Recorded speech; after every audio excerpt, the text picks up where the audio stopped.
and welcome to the Beauty Chronicles. I'm Meredith Jones, a professor of gender studies who loves popular culture. And I'm Carla, Meredith's trusty sidekick. In these Beauty Chronicles, we talk about all sorts of fascinating and sometimes grotesque things to do with cosmetic surgery, media, popular culture, celebrity, and much more. So, if you're confused by the Kardashians or baffled by Botox, this is the place for you.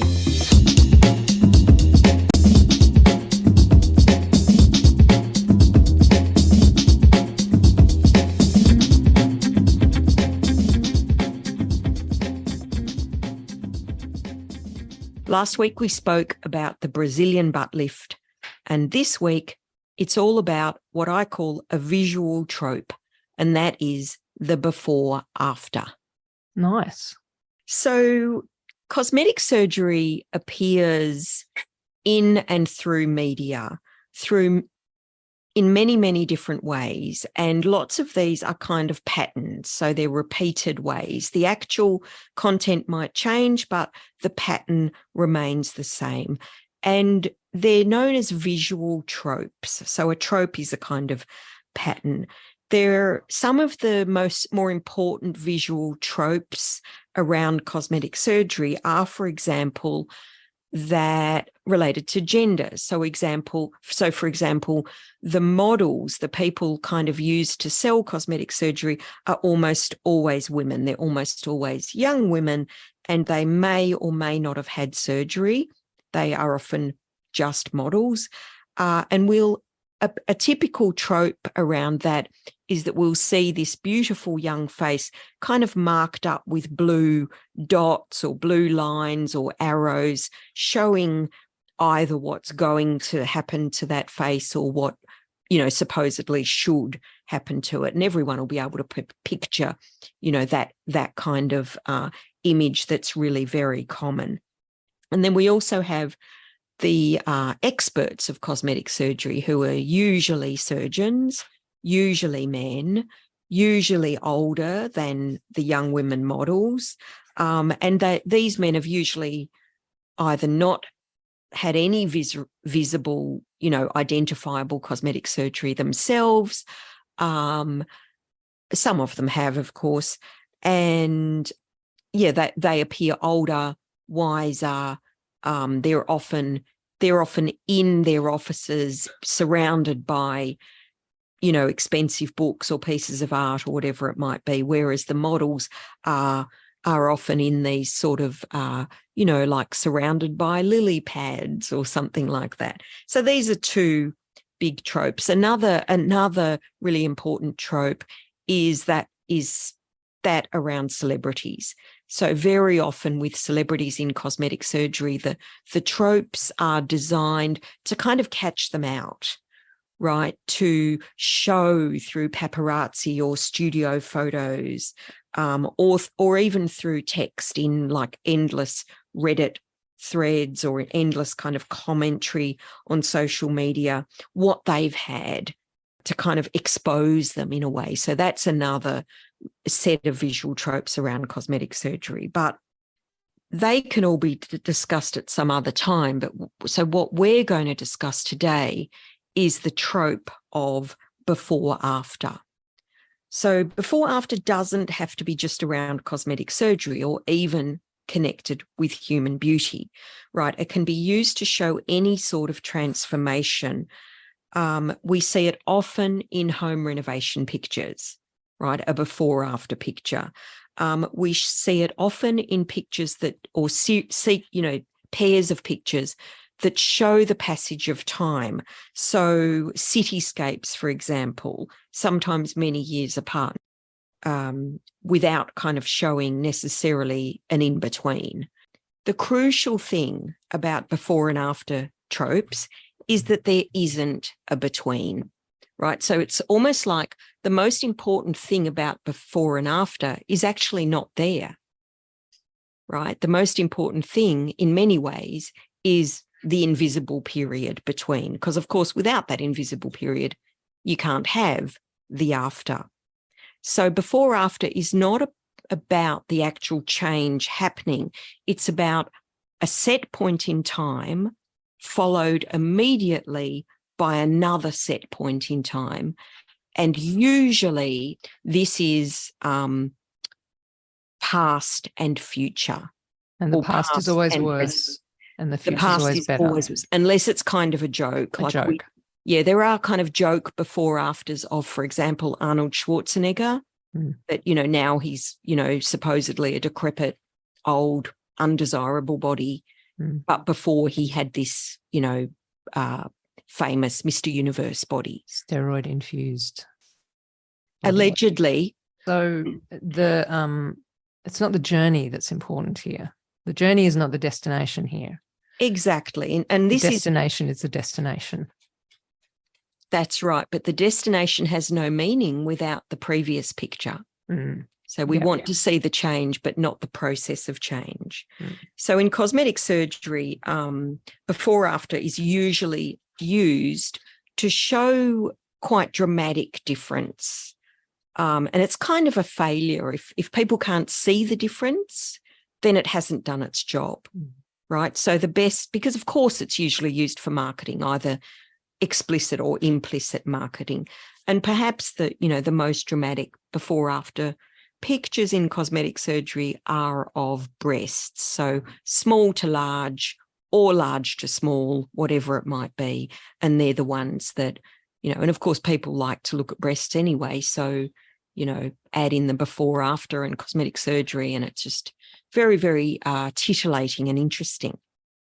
But I guess put simply, before and after it's a mode of representation where cosmetic surgery's labour and pain are hidden away. It's usually focused on one body part. So we very rarely see before after showing complete bodies. So that it'll just be of a face. It might be just of the eyes, just of the nose, just of the lips, just of the neck, and you could go through the whole body. So before after is also tied with this other kind of sub-trope, I guess, in cosmetic surgery, where you don't tend to see full bodies. You tend to see parts. As I said, it designates past, present, or perhaps almost past, future, and we read before pictures from left to right. This makes a lot of sense in Western cultures because we read our text left to right. I have wondered whether in cultures, for example, more Arabic cultures, some Asian cultures, where the text is read either right to left or vertically, right, top to bottom, whether before after pictures make less sense or even are sometimes presented in a different way. And I have had a quick look, and I don't think they are. I think probably because before after pictures originated in Western cultures, they seem to have passed on into other cultures, and we don't have a different kind of trope appearing there. Just another thing about before after is the before is very often poorly lit. The person will have no makeup on. They look miserable, and the after will sometimes be better lit, nice makeup, maybe a tan, and the person might be smiling. So, but as people get more and more savvy about cosmetic surgery, surgeons are realizing that doesn't really wash with a lot of audiences. So surgeons are more and more presenting, trying to use the exact same lighting, expression and angle, etc. So that is changing. The crucial thing, as I said, about before and after is it shows a kind of painless or seamless change. It has no spatial or temporal context. So the before after kind of exists in a vortex, in this magical, almost a visual vacuum. There's no background usually to these pictures. These body parts just appear, without a background, without spatial context. They don't even have the spatial context of being connected to the rest of a body. And of course, they're in a sort of temporal vacuum as well, because, we don't have a process happening. We've just got what was old and now what is new. The process is fairly revolting, isn't it? Exactly. I mean, you described the what's involved surgically with the Brazilian butt lift, and it's pretty gross. Yeah, exactly. So there's really good reason for the before after. It makes perfect sense. If you want to sell something, then you don't want your potential customers to associate it with pain, misery, even with cost, right? So it makes perfect sense, but it is actually changing. So we are now beginning to get images of the between. Is that to sell, or are we getting the images because, I don't know, there's some way of monetizing the exposure of what goes on in between? Yeah, I think it's a bit of both.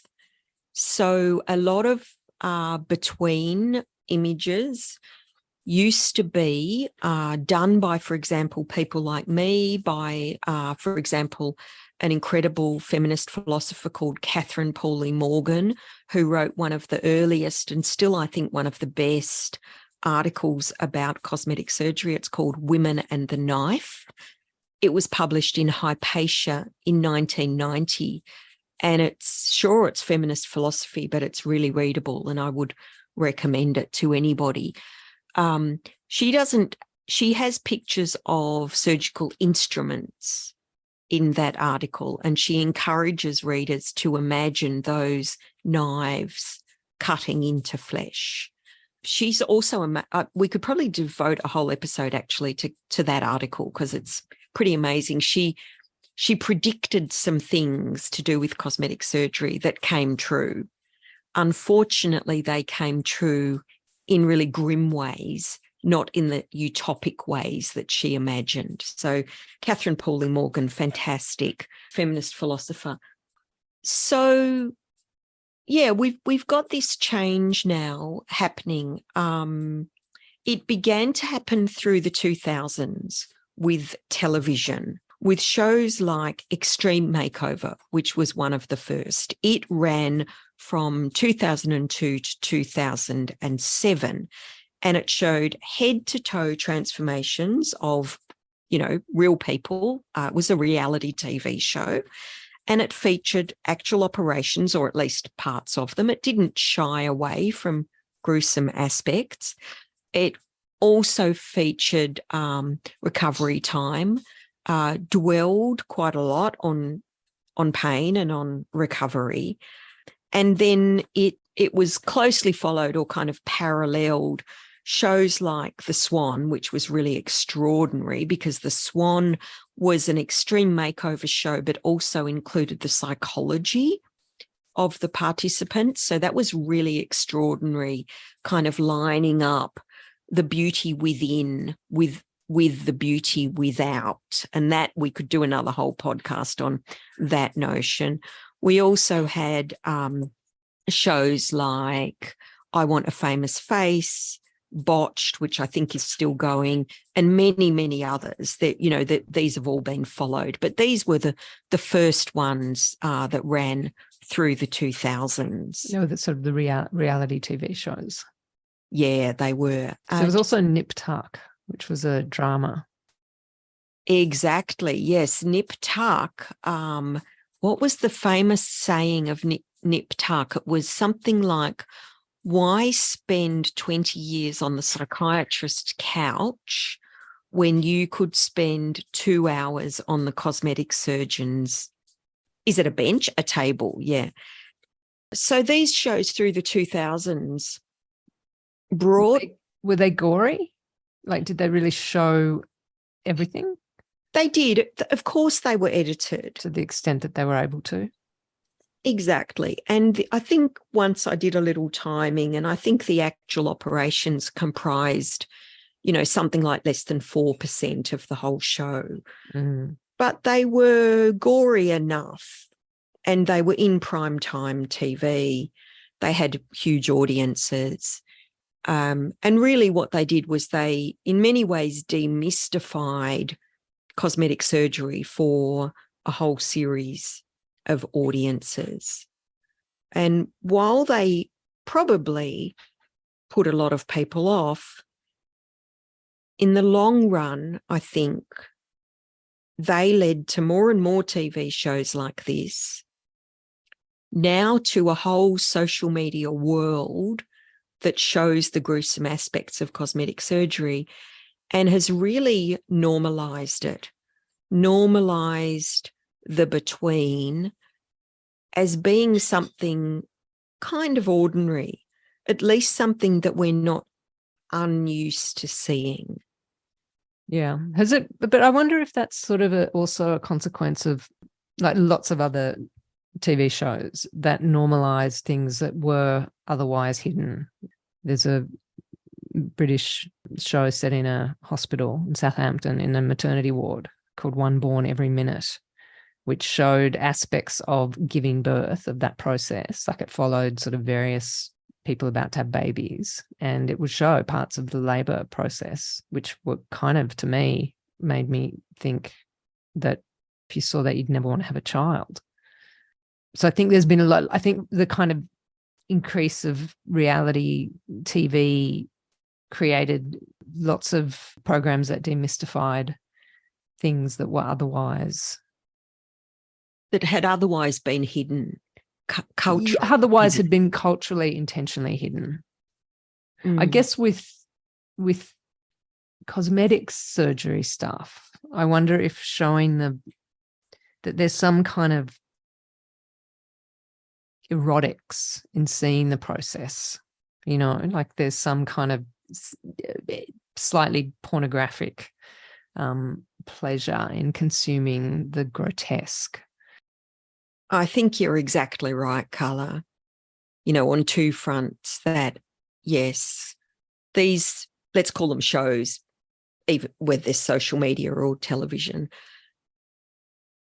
On the one hand, yes, they're part of another genre or another set of genres that demystifies things that used to be secret.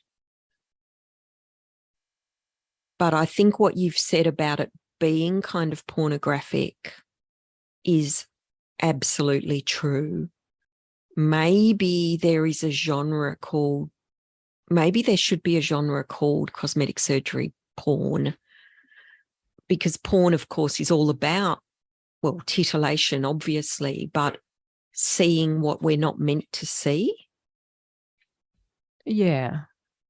And I mean, there's also kind of like with sort of S&M stuff, like there is something about the kind of erotics of torture and, that kind of stuff that maybe watching people getting surgery is a bit, bleeds into that a little bit. I don't know. I think you're right. I think you are right. And it's usually men operating on women. It's usually young women lying down, being cut open, being punished in a way. It's interesting. There's a wonderful writer called Elisabeth Bronfen who's written about the figure of the dead body in art, the beautiful dead woman in art, who might be Ophelia or often Ophelia. I can't think of the others. And about how that figure is, I doubt that Bronfen uses the word pornographic, but that figure is meant to titillate. It's a completely passive figure. I want to think about this more, Carla, about cosmetic surgery's relations to BDSM. I think it's really, really important. Yeah. Yeah. I mean, Just it just, and then at the end of these shows, is there like there's still the before and after, like you see the process, and is the after always better than the before? Like, do you see the healing and the finally you get to see the end product? Yeah, exactly. So the before after has in no way been subsumed or replaced by the between. The before after is still paramount, still absolutely crucial. So sure, you've seen a bit of gore, you've gone on the journey with, let's call them the patient. The hero's journey. It's the fucking hero's journey as well. I agree. I'm fucking over the hero's journey. The person's on a quest. So they're shown as, they have to be shown first as deserving. So that was a really big thing about Extreme Makeover and The Swan, was the person was not only hideously ugly, obviously I've got that in inverted commas, but they were also deserving. So they might have been, for example, a police officer who'd been injured, or they were a mother who'd been widowed. They were deserving because they'd had something bad happen to them. And crucially, they were a really hardworking, worthy American citizen who just was down on their luck. Yeah, so there was someone that the audience could care about. Exactly. And it was all framed in such a way that we would care about them. We then saw them going on this journey, perhaps a mixture of a physical and a psychological journey, and then we see them emerging triumphant at the end, having had the help of these kind of heroes in the form of the cosmetic surgeons, but also the psychologists, the makeup artists, the hairdressers as well, who I guess were the cosmetic surgeon takes the role of the prince who kisses Sleeping Beauty or kisses Snow White in order to bring her out of her long sleep. This trope of before and after, and with its kind of processual in between, is very connected to those kind of magic moments of the Snow White or the Sleeping Beauty. She's weak. She's helpless beforehand. She's exiled. Maybe symbolically she's kind of exiled from herself, from her own self-knowledge, from her own self-esteem, by being put to sleep or falling asleep and then magically awakened by this prince. She wakes up transformed. She becomes a queen. She's in power. She's a woman. Sometimes, literally, visually, she's suddenly got curves and breasts and whatever it is. She's more feminine, in inverted commas, and she moves into her power. So that's what Snow White and Sleeping Beauty do in those fairy tales and those myths, and that's still the story around lots of cosmetic surgery. In the Extreme Makeover show, was it only women who would get the work done? I've mixed up Extreme Makeover and The Swan in my head, or whichever the one. But I think both the characters were worthy. You said like a police person who'd been injured. Were in all of them. They're worthy. Certainly there were men. I remember a particular man.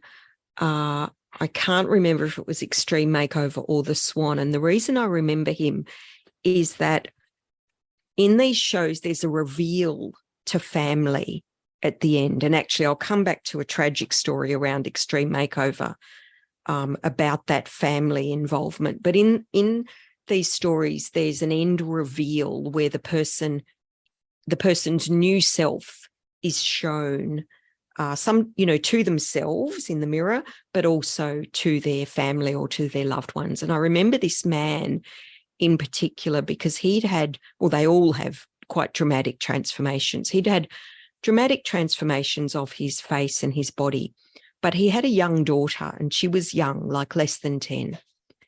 And he did not want to reveal this dramatic new self to her all of a sudden, because it could have upset her. And I think the psychologist on the show agreed, or maybe even suggested this. So his reveal to her was done in a darkened room. I've always remembered it because this little girl got to hear her dad's voice in the dark.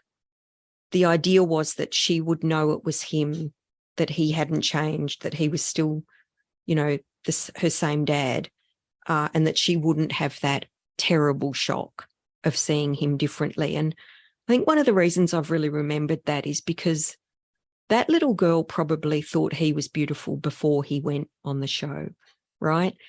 So for her, maybe seeing the reveal would have been horrible. She would have thought, who is this person? I don't recognize them. I don't like them. And that's not what we're meant to do for reveals. We're meant to see this amazing improvement and congratulate the person. And the fact that for a child it was the opposite kind of proves to me that nothing about this is innate. We've learned, we've been taught that this is the way to react to this kind of change. I'm thinking about those other shows of like transformation, like Queer Eye for the Straight Guy, and even the sort of house makeovers. Well, one of them's called Extreme Makeover. So Extreme Makeover actually went from being about cosmetic surgery to having a kind of offshoot that then I think became much more successful than the cosmetic surgery one, that was called Home Renovation. Okay. That Extreme Makeover, Home Renovation. Right, yeah.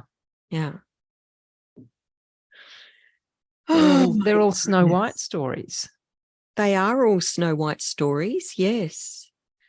The tragic one connected to Extreme Makeover, and in fact connected to the ending of the show, the decommissioning of the show, if you like, in 2007, was a woman called Delise McGee, who applied to the show, went to all of the kind of pre-production meetings, was filmed, her family was filmed, and of course she was filmed saying how unhappy she was with her look, with everything, blah, blah, blah. I assume she was very deserving. I don't know what her story was.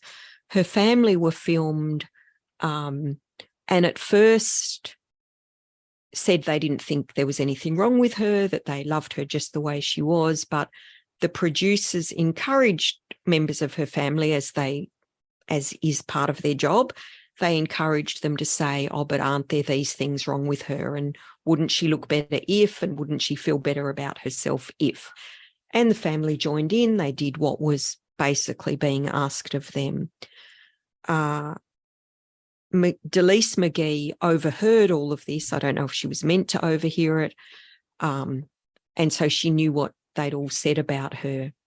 Then her participation in the actual program was cancelled because of scheduling or something like that.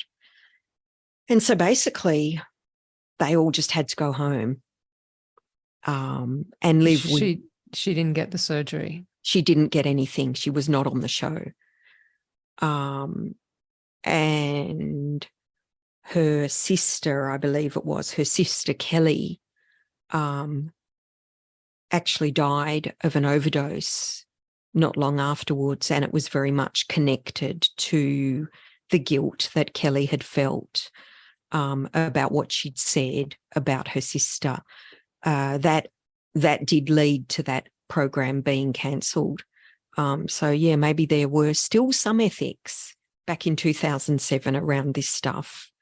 I don't know if that would even happen now. Yeah, so Extreme Makeover Cosmetic Surgery, came to a very unhappy end, really. There's an amazing piece written by a journalist, I think it was a New York Times journalist, who sat on a plane, coincidentally, next to someone who was going off for her Extreme Makeover, or maybe it was the Swan kind of audition. And this person said to this journalist, I don't care what they do to me. They can do whatever they want. They can change my face, my body, my life, my hair, my anything. I'm here for the free dental because I can't afford dental, because I live in the United States. I don't have, whatever insurance I need to get dental. I've got all these rotten teeth. There's no way I can ever pay for it myself. So that's why I've applied to go onto the show. Mm. So we also I feel like every reality TV show, anyone who's agreeing to be on that show is doing it. It's somewhere they think that their participation is going to kind of bring about some kind of financial opportunity. Yes, we've almost got serial offenders in some reality TV. Like often you'll hear, oh, this person or that person who was on The Bachelorette actually was on a different reality TV show earlier. So there are people trying to use these platforms to set careers up. Yeah. And they perhaps fall into a little bit of a different category to the person who just needs their teeth fixed. Sure. Yeah. Yeah, sure. But they're sort of trying to make money.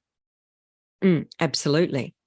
Absolutely. Whether it's for dental work or to build their brand so that they can afford better dental work. Exactly. Yeah. So speaking of making money, we should talk a little bit about a subject that I think I know less about actually than the television, but it's social media and the way that before, after, and the between appear on social media. Particularly on social media, I think that have moving images. Because in a way, before, after makes less sense if the images are moving. We still see it. We still see it a lot. People speaking to camera with their before faces and then their after faces and not seeing anything in between. But we're also seeing between happening on social media. And I think there are two main groups. They're both fascinating. One is influencers. And the line between a participant, let's say, and an influencer is obviously blurry. When does someone move into being able to make money from this stuff? When are they just talking about, their nose job to maybe an audience of 10 or 20? And when do they become a cosmetic surgery influencer who's perhaps talking to millions? This happens for some people. We do know that cosmetic surgery influencers are major power brokers now in the cosmetic surgery world. So they're just as important as surgeons. And we're seeing a really interesting blurring too between influencers and surgeons. We're seeing surgeons become influencers. We're not seeing influencers become surgeons yet. Maybe that'll happen. Someone would have to study for a long time. But we're seeing surgeons, for example, referring to influencers in their own videos, and influencers referring to surgeons, perhaps money changing hands, who knows, either over or under the table, so to speak. And certainly not that divide that there once would have been, a kind of a divide of disgust where an old-fashioned cosmetic surgeon might have been really appalled by the idea of actually working with or even talking to someone who's had some cosmetic surgery and is talking about it online. But now we're really seeing them working together. So there are a whole lot of TikTok and YouTube videos now that show the between. They might be in the form of actual surgeons live streaming their operations. There is a really famous one. She was known as Dr. Roxy. her real name, Kathryn Roxanne Grawer, I think. She's actually had her medical license revoked back in, well, it was suspended back in 2002 and then revoked afterwards. So she'll never be able to practice again in the state of Ohio. Whether that will apply to other places, I don't know. And that's because during a live stream TikTok of a liposuction, she perforated someone's intestine. And that is, that's known as endotomy, and really is, according to other cosmetic surgeons who've got onto TikTok to explain it, it's something that shouldn't happen. Maybe it did happen because she was working at the wrong angle, because she actually was dancing while doing operations, and that was part of her shtick. And she's not the only one, by the way. So isn't there some kind of legal protection that, you know, doctor-patient confidentiality that would prohibit the live streaming of an operation? I guess the patient agrees to it. Yeah, the patients have signed away some rights, and Right. my guess is that in return they get a bit of a discount. Yeah. Yeah, whether you could ever really know that, I don't know. But of course they sign away rights, and they must get something in return. Maybe it is just a bit of fame. I don't know. Of course, we're seeing a lot of patients live streaming. They can't live stream during their operation because they're unconscious, but they'll live stream before and after. And in fact, there's a famous one of those connected to Dr. Roxy. This person's operation was done, I think, just the day before Dr. Roxy was actually, disbarred, or whatever you call it. And she is called, what's her called? She's called Off-Grid Dreamer. And not totally Off-Grid Dreamer. She's called Off-Grid Dreamer, all one word. And she live streamed an infection that she got from I don't know. She didn't get the infection from Dr. Roxy, but the infection was associated with the operation she had with Dr. Roxy the day before Dr. Roxy's license was suspended. So that's an interesting couple of kind of sets of videos to look at. Both Dr. Roxy's have all been removed now from TikTok, but you can still find recordings of the recordings, of course. Yeah. And then at the other end of the spectrum, you've got these cosmetic surgeons busy doing stuff like Dr. Roxy, and at the other end of the spectrum, surgeons who are really trying to educate or just trying to have fun. A very popular one is Dr. Anthony Yun, who calls himself America's holistic plastic surgeon, and seems to just be having fun. He does reactions. He does little explanations. He presents as sensible, as cute, as funny, and as trustworthy, partly because people might send him photos of themselves saying, I'm 17, I have hooded eyes, what can I do? Please help me. And he just writes back, you're beautiful the way you are, don't do anything. So that endears him to an audience. But of course, it's also great marketing. It's great marketing. So, yeah, there's a whole spectrum of surgeons working on this, a whole spectrum of influencers and of patients showing their procedures, but always, always, always still with this magical frame of the before and after, where something ugly turns into something beautiful. And that is where before and after maintains its power for all of us. It's still the way that the desire for cosmetic surgery works. We want beauty to be magical.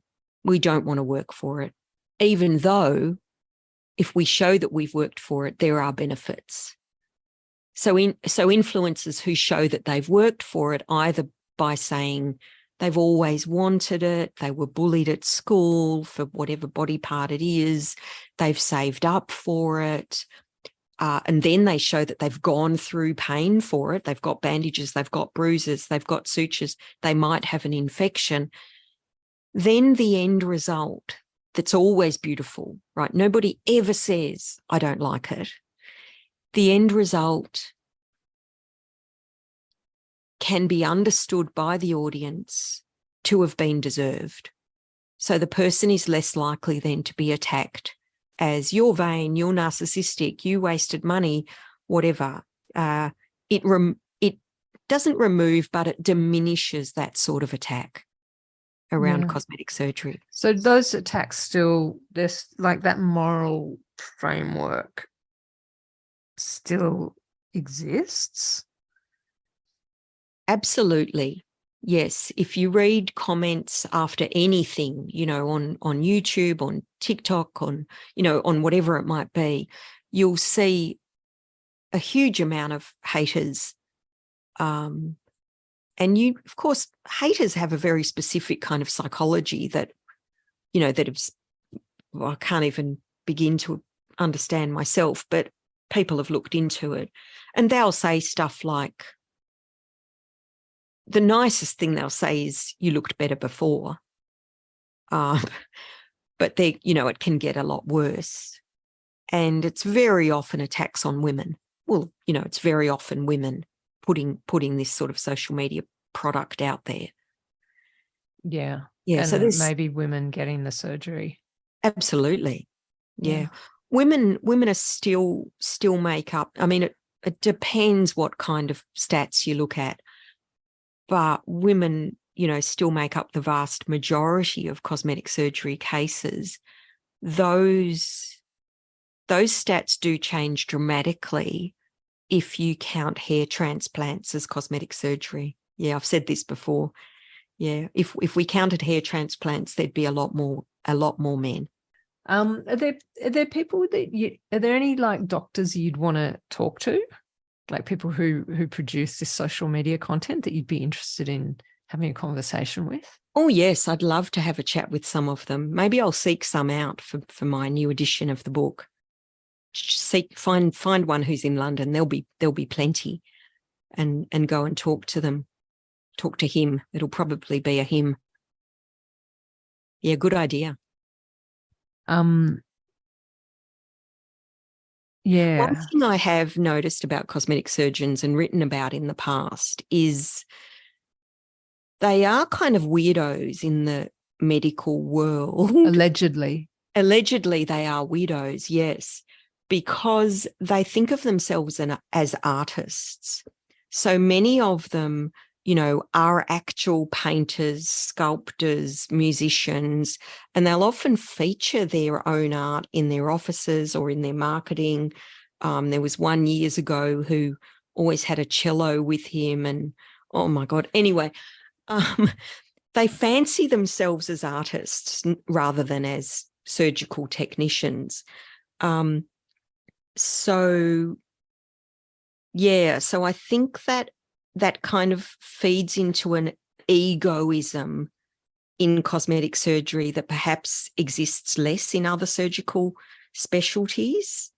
And maybe they're more keen to perform for camera, to put on a show, and maybe they're also of a particular type that doesn't want to be invisible.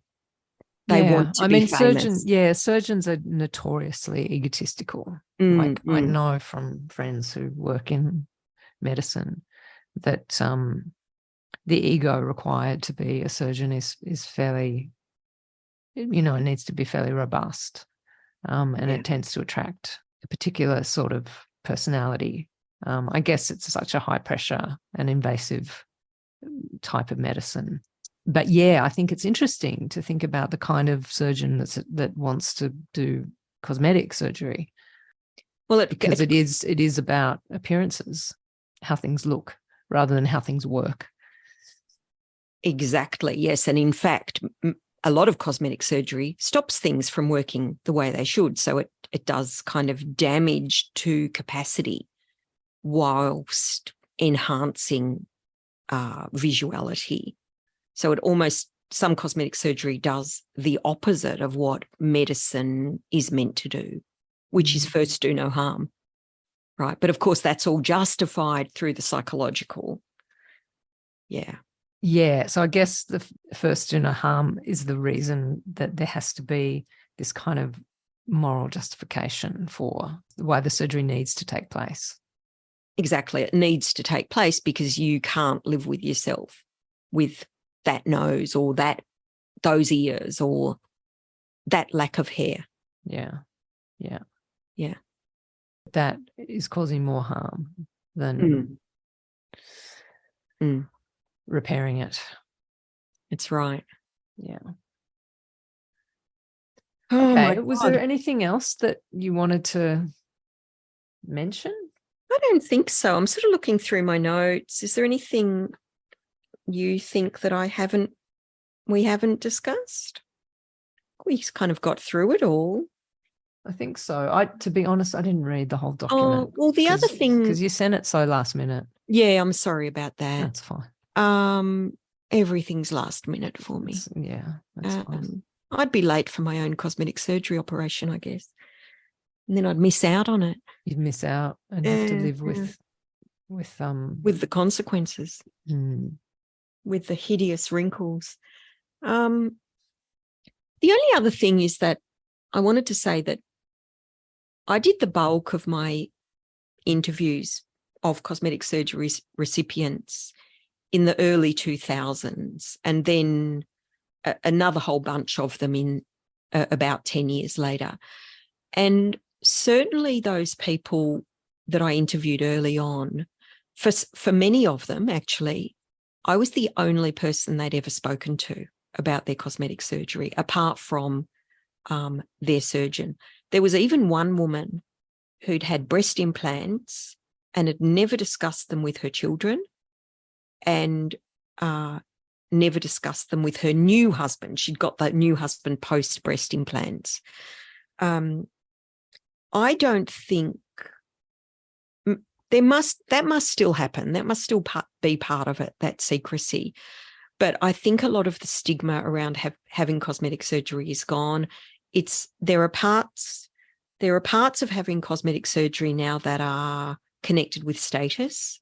So people are actually proud of having had it. And along with that comes an openness to talk about it before, during, and after.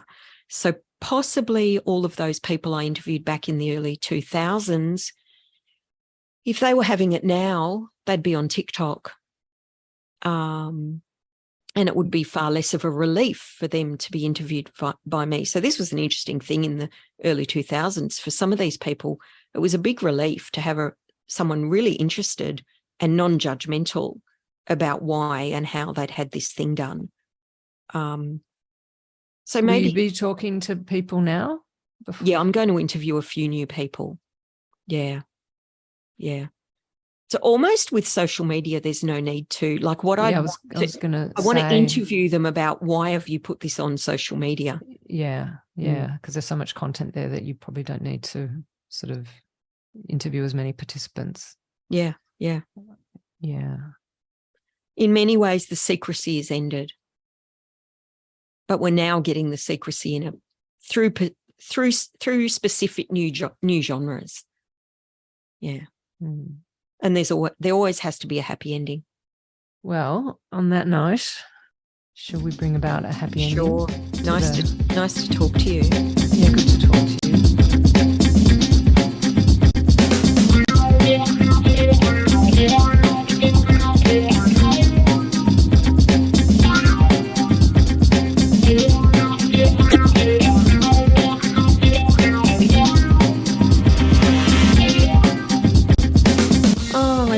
I've not fully written my paper.